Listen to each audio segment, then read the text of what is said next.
యోబు గ్రంథం 31:38 వచనం చదువు. నా భూమి నా మీద మొరపెట్టిన ఎడల, దాని చాళ్ళు ఏకమై ఏడ్చిన ఎడల, క్రయధనము ఇయ్యక దాన్ని అనుభవించిన ఎడలను, దాని యజమానులకు ప్రాణహాని కలుగు చేసిన ఎడలను, గోధుమలను ప్రతిగా ముళ్ళను, ఎవలకు ప్రతిగా కలుపును మూలుచును గాక. యోబు వాక్యంతో సమాప్తములాయన. గమనించండి, యోబు తాను తెలియజేస్తున్నటువంటి మాటలు. నేను నా భూమికి క్రయం ఇవ్వకుండా దాన్ని అనుభవించిన ఎడల, దాని యజమానులకు ప్రాణహానిగా నేను కలుగజేస్తే అంటున్నాడు, నా భూమి నా మీద మొరపెట్టిన ఎడల. మొరపెట్టిన అంటే భూమి కూడా మొరపెట్టుద్దంట. అవును ప్రియులారా, దేవుని లేఖనాల్లో 6 దినాలు మీరు పని చేసుకోండి, 7వ దినాన విశ్రమించమని సెలవిచ్చాడు ఆజ్ఞ. నిర్గమకాండం 20వ అధ్యాయములు. అలానే భూమికి కూడా విశ్రాంతి దినమే ఇవ్వమన్నాడు. 6 సంవత్సరాలు మీరు భూమిని దున్నుకోండి, విత్తనాలు వేయండి, 7వ సంవత్సరాన మహావిశ్రాంతి దినమని భూమికి రెస్ట్ ఇవ్వమని మాట్లాడాడు. అలానే నేను ఇచ్చిన దానిలో ప్రథమ ఫలం నాకు ఇవ్వమన్నాడు. నేను ఇచ్చిన ప్రతి దానిలో కూడా ప్రథమ ఫలం నాకు ఇవ్వమన్నాడు, దశమ భాగం నాకు ఇవ్వమని అన్నీ ఆయన కోరుకున్నాడు. పిల్లలు ప్రతిష్టార్పణలు కోరుకున్నాడు అని ఫస్ట్ ఫ్రూట్, ఫస్ట్ డివిజన్ ఆయన కోరుకుంటున్నాడు పిల్లలు. కాబట్టి ఇక్కడ ఏమంటున్నాడంట, భూమి కూడా నీవు దానికి రెస్ట్ ఇవ్వకపోయినా, లేకపోతే దాన్ని క్రయం ఇవ్వకపోయినా, తన యజమానులను బాధించిన భూమి మొరపెట్టుద్దని దేవుని వాక్య భాగం.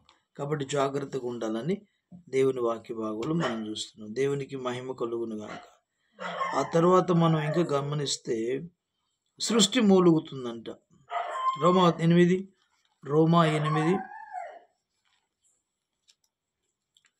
19-22 వచనాలు. సృష్టి ఏకగ్రీవంగా విమోచన కోసం అంట మూలుగుతూ ఉందంట. చూద్దామా? చదువు. ఇంతవరకు వచనం చదవలే. 21:10 నేనే చదువుతూ సమయం పడుతుంది. దేవునికి మహిమ కలుగును గాక.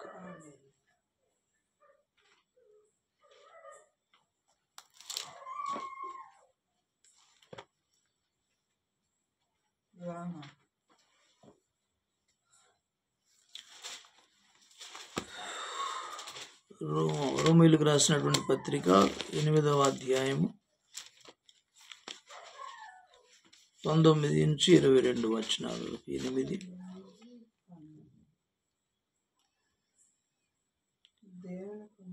దేవుని కుమారు ప్రత్యక్ష గురు సృష్టి మిగులు ఆశతో తేరిచూచు కనిపెట్టుచున్నది. ఎలానగా సృష్టి నాశనమగులో లోనైన దాస్యములో నుండి విడిపింపబడి దేవుని పిల్లలు పొందబోవు మహిమగల స్వాతంత్ర్యం పొందునన్న నిరీక్షణ గలదై, స్వేచ్ఛగా కాక దానిని లోపరిచిన వాని మూలముగా వ్యర్థపరచబడిన సృష్టి యావత్తు ఇది వరకు ఏకగ్రీవముగా మూలుగుచు ప్రసవేదన పడుచున్నదని ఎరుగుదము. మూలుగటం అంటే మొరపెట్టడమే.